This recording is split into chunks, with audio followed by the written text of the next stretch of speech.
Hello friends, कैसे हैं आप सभी। आई होप कि अच्छे होंगे। तो आरपीएफ और एसआई कांस्टेबल की न्यू वैकेंसी आ गई है। तो टोटल इसमें कितने पोस्ट हैं, क्वालिफिकेशन क्या है, फॉर्म कब से अप्लाई होंगे, एज लिमिट क्या है, सिलेक्शन प्रोसेस क्या है, सिलेबस क्या है, सारा कुछ इस वीडियो में डिटेल्स में जानकारी देने वाली हूँ। तो चलिए स्टार्ट करते हैं।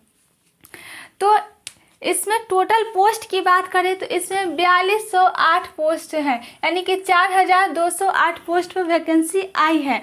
और एसआई कांस्टेबल की बात करें तो उसमें है, एसआई कांस्टेबल में 452 पोस्ट पर है वैकेंसी। ठीक है, तो वो बाद में एक अलग वीडियो बना देंगे तो अच्छा से डिटेल्स में। अब फॉर्म फीस की बात करें, अप्लाई कब से होगा। अप्लाई डेट तो 15 फरवरी से लेकर 14 मई तक ये फॉर्म अप्लाई होगा।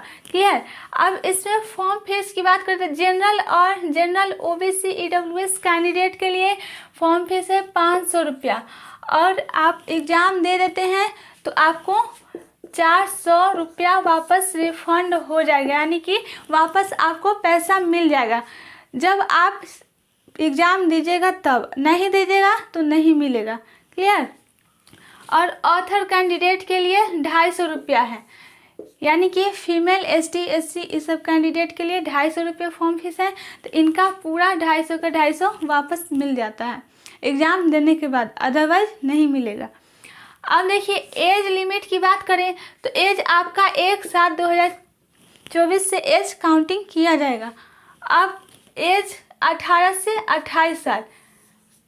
डेट ऑफ बर्थ 1/7/1996 से लेकर 1/7/2006 के बीच में अगर आपका जन्म हुआ है तभी ये आप फॉर्म अप्लाई कर सकते हैं, एलिजिबल है, अदरवाइज नहीं कर सकते हैं।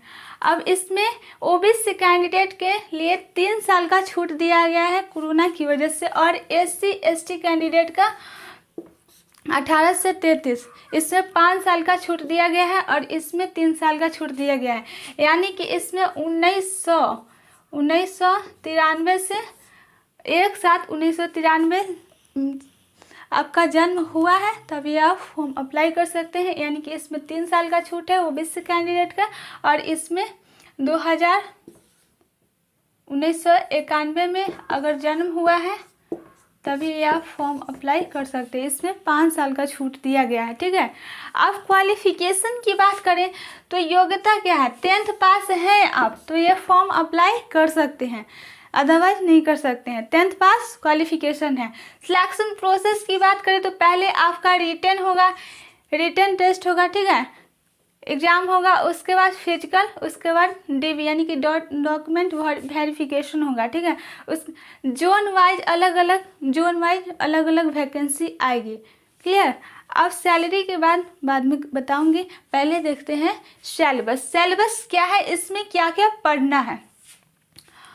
सिलेबस की बात करें तो इसमें 120 क्वेश्चन पूछे जाएंगे, 120 मार्क्स का क्वेश्चन रहेगा और 90 मिनट टाइम दिया जाएगा। नेगेटिव मार्किंग रहेगा 1/3। ठीक है, 1/3 नेगेटिव मार्किंग है। अगर आप गलतियां करते हैं तो गलतियां करने पर मार्क्स काट लिया जाता है। ठीक है, इसलिए सोच समझ के बनाइएगा, तुक्का बिल्कुल मत लगाइए, क्योंकि तुक्का लगाने से ज़्यादा गलत होने की संभावना रहती है। और देखिए यहाँ पे 90 मिनट टाइम दिया गया है, 120 क्वेश्चन है, यानी कि एक क्वेश्चन पर आपको 1 मिनट से भी कम टाइम दिया जा रहा है, इसलिए प्रैक्टिस सेट भी स्टार्ट कर दीजिएगा।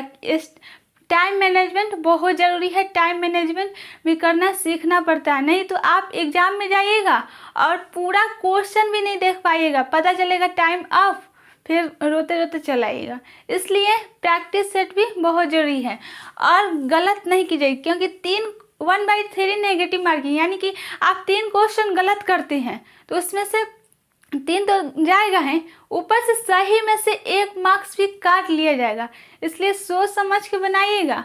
ठीक है। अब इसमें कौन कौन सब्जेक्ट से क्वेश्चन पूछेगा तो रीजनिंग से 35 क्वेश्चन पूछा जाएगा, रीजनिंग से, मैथ से 35 क्वेश्चन पूछा जाएगा और जीके जीएस से 50 क्वेश्चन पूछा जाएगा। ठीक है, इतने सब्जेक्ट से क्वेश्चन पूछा जाएगा। अब देखिए इसमें क्या खास है, इसमें इंग्लिश नहीं है। ठीक है, इसमें इंग्लिश नहीं है, इसलिए मज़ा आने वाला है।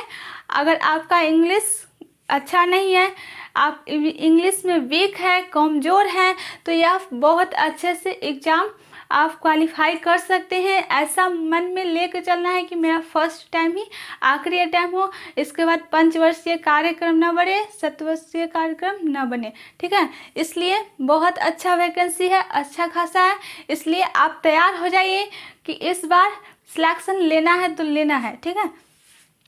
और इसमें देखिए, आप सोचिएगा कि कौन सी भाषा है, तो अलग अलग भाषा है। ज़्यादातर इंग्लिश और हिंदी सब बच्चा एग्ज़ाम देना पसंद करता है, तो अलग अलग भी भाषा है। आप जिस भाषा में एग्ज़ाम देने के लिए इंटरेस्टेड है, उसमें आप दे सकते, उस लैंग्वेज में दे सकते हैं।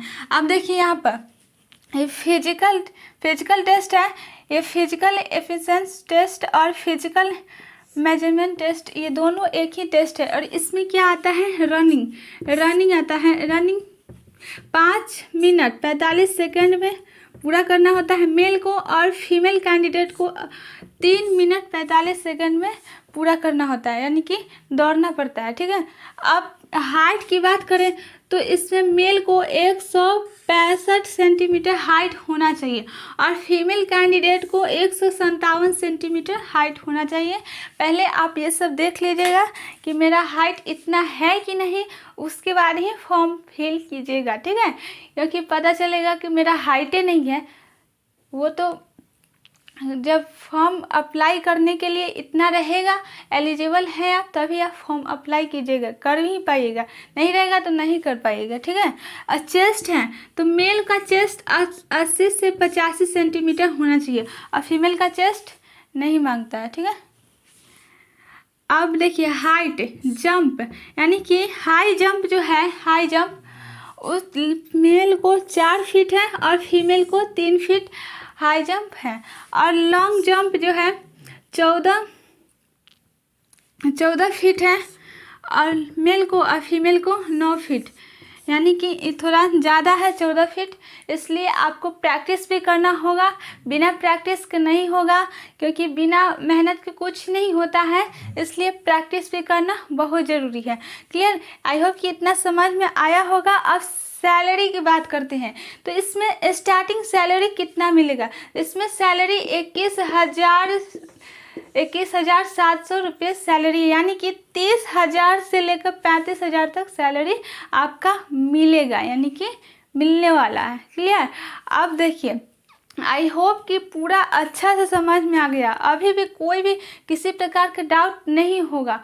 अगर भी कोई भी डाउट है तो बिल्कुल आप नीचे कमेंट बॉक्स में आप अपना डाउट पूछ सकते हैं। वीडियो अच्छी लगी हो तो लाइक करें, चैनल को सब्सक्राइब करें, दोस्तों के पास शेयर करें। Thank you.